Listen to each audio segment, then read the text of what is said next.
Russia versus Ukraine, something that's really, really bad that's happening right now, but shouldn't be happening. But Putin's crazy. So let's start the show. Anyways, with that, welcome to Isaiah's Corner. Today we're going to talk about Ukraine.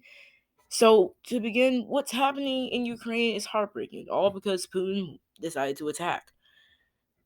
Fun fact: this war has been going on for about 8 years. This thing started back in 2014 when Russia annexed Crimea. Now, I don't want to be all rude here and everything, but I don't even want to be so rude. I think everybody's kind of like bought into this sensationalism, and when on social media you realize people are like, save Palestine, it's just not too dark for them. It's like, well, right now you're focused on it, but yeah, that does prove something. There's a double standard there that really shouldn't be happening. So any other thing right now could be brought up in the media, but when there is a war happening, that specific place will be brought up way more. So, how and why did this start? According to Wikipedia, following the Euromaidan protest and a revolution requesting the removal of pro-president Viktor Yanukovych, let's just call him Victor Y, and pro-Russian President Viktor Y on the 22nd of February in 2014, pro-Russian unrest erupted in parts of Ukraine. Russian soldiers without insignia to control strategic positions and infrastructure in the Ukrainian territory of Crimea. According to BBC.com, Putin's goal, he claimed was to protect the people subjected to the bullying and genocide for the aim of demilitarization and the denazification of Ukraine. There has been no genocide in Ukraine. It's a vibrant democracy led by a president who is Jewish. For me, this is stupid. You can't denazify a country if there's given not a lot of reasons to. So my thoughts about this, to be honest, is that my issue is that in the beginning, conservatives like Trump praised Putin about his actions when his actions are similar to those of World War II, except there's not a lot of blitzkrieg or fast lightning-paced war happening. There is more so of a Russian type. This is like the biggest landmass invasion since World War II. So this is not the best thing to draw parallels to if you're taking over land. This is only worsened by Ukraine being a non-nuclear weapon country. I say this because in 2010 they did agree with NATO to cease nuclear weapon production and lay down their nuclear arms. This seemed to make the Ukrainian army, in my mind, look weak in the beginning, which is bad for the entire view of Ukraine, but surprisingly, not surprising anyone, the Ukrainian people have shown resilience towards Russia's acts of terrorism, which has even failed to kill the president of Ukraine. But it has killed thousands of Ukrainians, and it's really, really sad. Because you're in the news all the time, you hear about it, and we're still in the pandemic, mind you that. So, when in Rome, you never just do something like this at all. To reiterate, Putin is claiming he wants to stop the denazification of Ukraine, which is stupid, especially if the leader of the country you're invading is Jewish and who had family die in the Holocaust. To add insult to injury, a site that was dedicated to, in my mind, one of the biggest travesties of the 20th century, to the Holocaust, for the Holocaust Memorial in Ukraine, was bombed and destroyed by Russia. That, for me, is the utmost sign of disrespect you can get. And it is just stupid that they would do it. 6 million Jewish people dead. Probably millions more killed. Probably millions, maybe 6 million Jews were killed. I mean, if we're going to be honest here, you don't bomb a site. You don't bomb and destroy a site that's dedicated to a horrific event.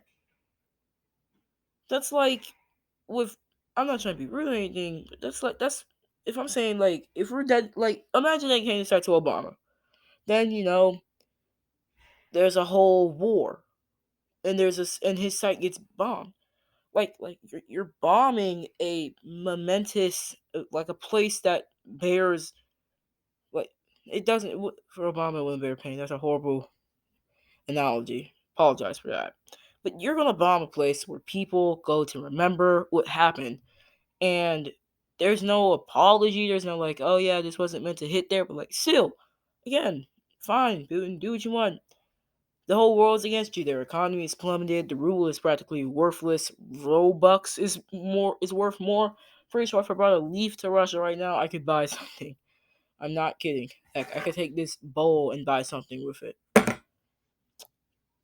And to really wrap this up, I'm not even asking for likes. I'm only asking that you donate to people who are really helping out Ukraine, like World Central Kitchen, Save the Children, etc. And another thing, screw Vladimir Putin. Like, come on, stop this war. Like just seriously. Like, innocent people are dying, all because you're power hungry and just a very paranoid person.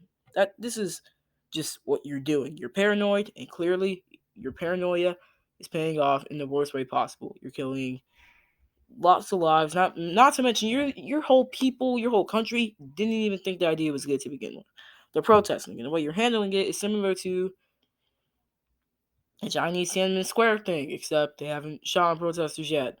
I really hope they don't. They just they like it's really bad because you're shutting down protests that can help people see that would help you see that, you know what, maybe this is a dumb idea. Let me leave so this way we can get back to having a good thing. If I get deposed, I won't care. And to be completely honest, it's for people who are sports players. Like, they came out like automatically out the bag, was like, no war, please. Like, many have condemned the attacks.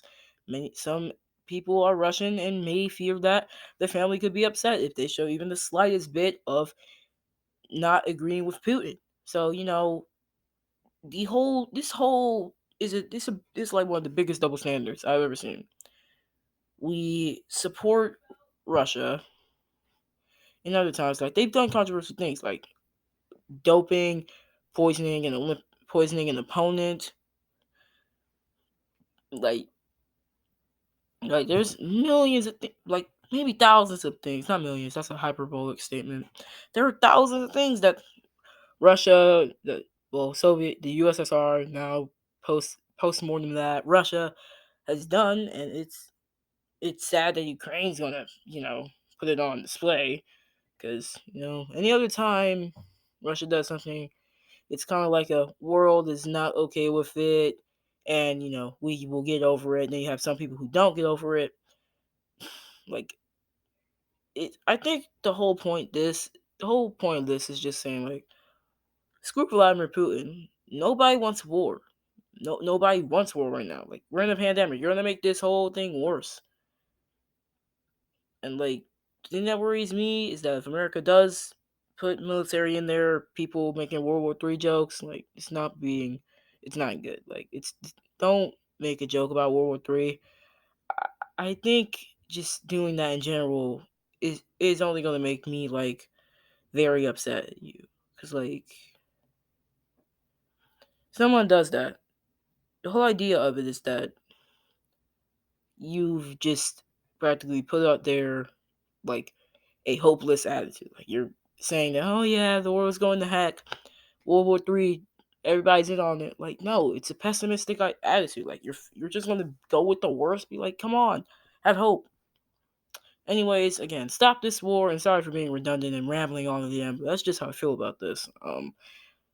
Next time we're gonna dive into another Sister Carrie Ann thing following next week. We may just go off of that for at least 3 weeks or more.